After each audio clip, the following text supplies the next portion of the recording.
Olá, sejam todos bem-vindos ao podcast Sua Saúde. Meu nome é Marcelo Reis e hoje eu tenho o prazer de receber aqui o Dr. Carlos Casagrande, que é médico cirurgião plástico. Casagrande, muito obrigado por ter aceito o nosso convite. Eu que agradeço aí o convite, é uma honra para mim estar aqui com vocês. Casagrande, o Brasil hoje é campeão na realização de cirurgias plásticas. E as cirurgias da face cada vez mais têm sido feitas pelos brasileiros. E as cirurgias também têm evoluído em relação às técnicas. As cirurgias endoscópicas também são cada vez mais procuradas. Conta pra gente o que é um lift endoscópico. Então, na verdade, eu participo dessa evolução da cirurgia plástica nessa área da face e do lift endoscópico há mais de 25 anos. E, de fato, o Brasil é um campeão em número de cirurgias, e não só em número de cirurgias, mas também por ter uma qualidade técnica muito grande na área da cirurgia plástica, com boas escolas, né, de formação de cirurgiões. E o lift endoscópico, como todas as áreas da medicina, a videocirurgia se desenvolveu, né? Ou se usa hoje videocirurgia para quase todas as áreas, né, da medicina. Na cirurgia plástica também se evoluiu muito nessa área da endoscopia. O lift endoscópico, por conceito, é uma técnica que usam pequenas incisões, pequenos cortezinhos no couro cabeludo, de 1 a 2 centímetros de comprimento, e com isso a gente consegue, então, acessar estruturas anatômicas e fazer, então, uma suspensão da face, verdadeiramente, especialmente na área das sobrancelhas, dos supercílios e na área da maçã do rosto. Isso dá, né, uma elevação, uma suspensão, um descanso da expressão, porque o cansaço proveniente aí do envelhecimento ou até por uma característica pessoal, ele é muito na área dos olhos, né? E o lifting endoscópico, ele acessa muito bem essas áreas, fazendo esse reposicionamento de supercílios e aliviando esse cansaço da expressão da área dos olhos e da queda da maçã do rosto, né? Casagrande, quem são os pacientes elegíveis para serem submetidos a essa técnica de lift endoscópico? Então, o lift endoscópico é interessante por ser uma técnica que não, vamos dizer que não deixa cicatrizes praticamente, porque as incisões são muito pequenas. A gente tem pacientes muito jovens que têm uma alteração, uma característica que gostariam de mudar, por exemplo, uma característica de ter um supercílio, uma sobrancelha mais caidinha, o olho mais triste, mesmo quando jovens, e até pacientes que, com o processo de envelhecimento, com mais idade, mais de 70 anos, acabam tendo essa ação da gravidade, a queda dos supercílios, então, como tratamento. Então, é uma gama muito ampla de pacientes que a gente consegue atender com o lift endoscópico. Nos pacientes mais jovens, porque obviamente que não faria sentido você fazer uma cirurgia com cicatrizes, com cortes, com pós-operatório difícil para corrigir uma questão estética, e o que é possível, né, com a videocirurgia, e pacientes então também que têm já uma flacidez, uma queda maior, onde ele é muito eficiente de fato para tratar essas áreas, né? E qual é a vantagem do lift endoscópico para uma cirurgia convencional na face? Bom, primeiro é as cicatrizes, né? Que o lift endoscópico, como eu falei, praticamente não deixa cicatrizes por trabalhar por pequenas incisões. Segundo, eu acho que é a naturalidade, porque a gente parte aí do pressuposto que a gente vai fazer um reposicionamento de estruturas, uma elevação do supercílio, por exemplo, que é muito personalizada. Os homens têm um formato mais característico, um supercílio mais reto, e a gente consegue ter essa personalização à medida que a gente tem um acesso muito bom à anatomia dessa região, né? Você imagina que o lift endoscópio a gente usa um equipamento que nos mostra uma anatomia de 10 vezes de aumento, né? E num monitor de TV. Então você consegue liberar mais ou menos a musculatura, soltar mais ou menos alguns ligamentos e personalizar um tratamento, por exemplo, no reposicionamento de supercílios. Desde a mulher, por exemplo, que gosta da cauda do supercílio um pouquinho mais elevada, às vezes um efeitozinho fox eyes, com o olho mais puxado, e o homem que, por exemplo, tem um supercílio mais reto, que às vezes é muito baixo, que vai caindo muito com o tempo, mas precisa se preservar uma naturalidade maior. Então, essa é uma segunda vantagem, o reposicionamento natural da face, né?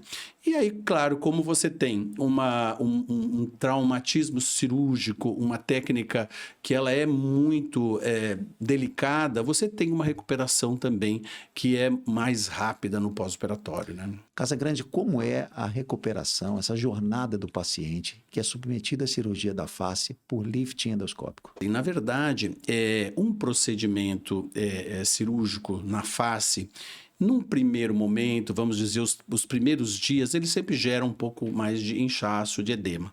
Claro que vai depender, né? A gente pode, por exemplo, fazer um mini lifting de cauda de sobrancelhas, que você faz uma cirurgia e depois de nem uma semana você pode voltar para as suas atividades, né?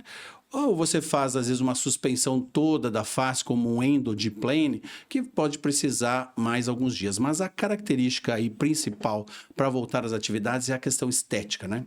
Tem pessoas que não se importam de aparecer um pouquinho mais inchadas, então a recuperação vai ser para voltar às atividades um pouco mais rápida, e tem pessoas que preferem ter uma recuperação mais completa. Mas, em média, você vai ter os primeiros 7, 10 dias que vão cursar com um pouquinho mais de edema, um pouquinho mais de inchaço, até porque também a gente faz uma anestesia local, esse líquido precisa ser absorvido, né, para se começar a ter o desinchaço aí. Então, nós vamos ter esses 7, 10 dias que normalmente tem um pouquinho mais de edema.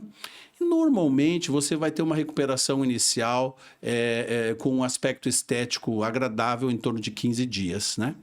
E uma recuperação daí, digamos, mais fina, assim, onde realmente você tem o aspecto bem recuperado da sua expressão em torno de 30 dias. Casagrande, a gente sabe que nenhuma cirurgia é isenta de risco ou complicações. Conta pra gente quais são os riscos e as complicações possíveis numa cirurgia de lifting endoscópico.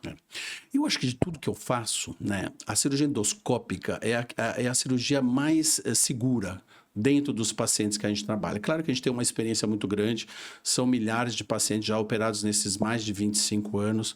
A gente, à medida que vai evoluindo na técnica, né, a gente tem mais habilidade, a gente tem um conhecimento maior da anatomia. Hoje, a gente, digamos assim, protocolou muito bem essa técnica, tanto que a gente ensina muito isso em cursos e ela é uma técnica reproduzível. Mas, assim, tem pessoas, por exemplo, que às vezes pode cursar com um edema um pouquinho mais prolongado, né? Não é uma técnica, por exemplo, como nos liftings clássicos, você tem risco de hematomas, de sangramentos, porque justamente o uso da microcâmara, ela permite trabalhar em espaços da face que não tem muito vaso sanguíneo, né? Às vezes você pode ter alguma paresia, que a gente chama, né? Por exemplo, um músculozinho da testa que pode ficar menos funcionante por um período, mas são todas alterações assim transitórias, né? E que tem uma solução. Eu não vejo complicações assim permanentes, graves, que você possa ter com uma videocirurgia. A grande maioria dos pacientes cursa nesse período de recuperação e com um índice, uma morbidade que a gente chama, né? Ou seja, uma chance de complicação muito baixa, tá, para videocirurgia. Casagrande, as cirurgias da face por lifting endoscópico, por essa técnica, podem ser combinadas com outros procedimentos estéticos? Com frequência, né, a gente combina, né, o lifting endoscópico, por exemplo, com, logicamente, a cirurgia das pálpebras, né? A correção, por exemplo, de ptose palpebral, com procedimentos de melhora da flacidez de pele, por exemplo, do pescoço, da face, como as tecnologias que a gente tem hoje, que a gente chama de encolhimento da pele, de skin tightening, e muitas vezes com cirurgias corporais também. O importante, Marcelo, é que a gente precisa seguir os padrões de segurança para a cirurgia plástica em qualquer tipo de cirurgia, ou levando em consideração o tempo cirúrgico, a perda sanguínea, uma boa avaliação pré-operatória dos pacientes, apesar de ser uma cirurgia que normalmente é com anestesia local, uma sedação leve, a gente precisa analisar, né, toda essa questão de saúde do paciente. Então, se faz essa avaliação prévia, né, a gente tem normalmente um sucesso muito grande, tá? Quanto tempo duram os resultados de um paciente que é submetido à cirurgia na face através de um lift endoscópico? Isso é uma pergunta interessante, porque eu, como estou desde o início, né, trabalhando desde jovem, inclusive participava de congressos com relação à técnica endoscópica, uma das críticas iniciais da cirurgia endoscópica, que foi desenvolvida no Alabama em 1992, o primeiro caso, né, era que é um procedimento que não tinha durabilidade. E aí, ao longo dos anos, a gente melhorando a técnica, evoluindo a técnica. Hoje, eu vou te dizer o seguinte, os pacientes que eu tenho até de 15, 18 anos de pós-operatório mantêm ainda o posicionamento do supercílio.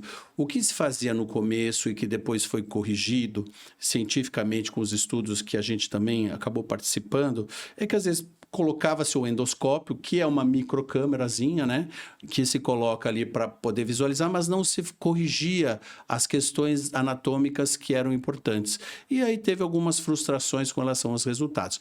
Mas hoje eu te digo assim, que na minha experiência, que é bem grande em termos de casuística, em números de casos, o tratamento, por exemplo, frontal endoscópico, o lifting frontal ou a elevação de sobrancelhas é um procedimento praticamente definitivo. Então, a durabilidade é de muitos anos, 15, 18 anos nessa parte de cirurgia endoscópica, a gente tem de follow-up, de acompanhamento com bons resultados, tá? Qual é o impacto na autoestima desses pacientes que são submetidos a lifting endoscópico da face?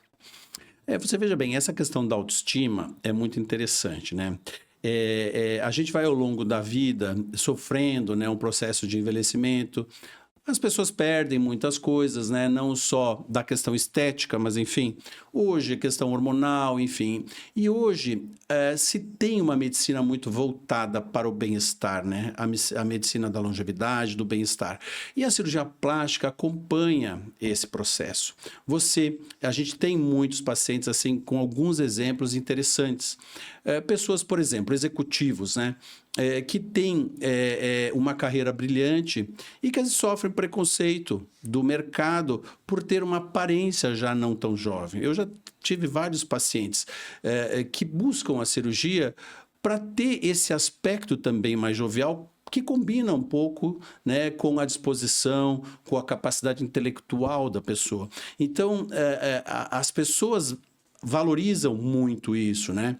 Um autocuidado significa, né, um capricho que a pessoa tem por si própria. Então, a leitura que as pessoas fazem disso é muito interessante. E eu acho que a valorização da autoestima, ela vai muito nesse caminho. As pessoas também para se sentirem melhor, né? De você se olhar no espelho todo dia e ter uma satisfação de ver, né? Que aquele supercílio estava caidinho, aquele aspecto cansado, que muitas vezes as pessoas perguntam para você, nossa, mas por que você está cansado? Por que você está triste hoje? Na verdade, você não está, né?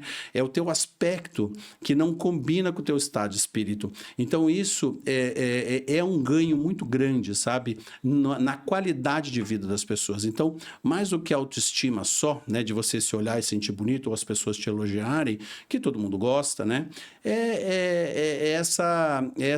Esse bem-estar que você acaba tendo, né? De ter esses feedbacks das pessoas e também de se olhar no espelho e se ver melhor, né? A gente está chegando no final do nosso podcast. Eu já queria agradecer novamente você ter aceito o convite de vir aqui. Imagina, eu que agradeço. Eu queria que você deixasse uma mensagem para quem está nos escutando sobre esse tema tão importante que é a cirurgia na face através do lift endoscópico.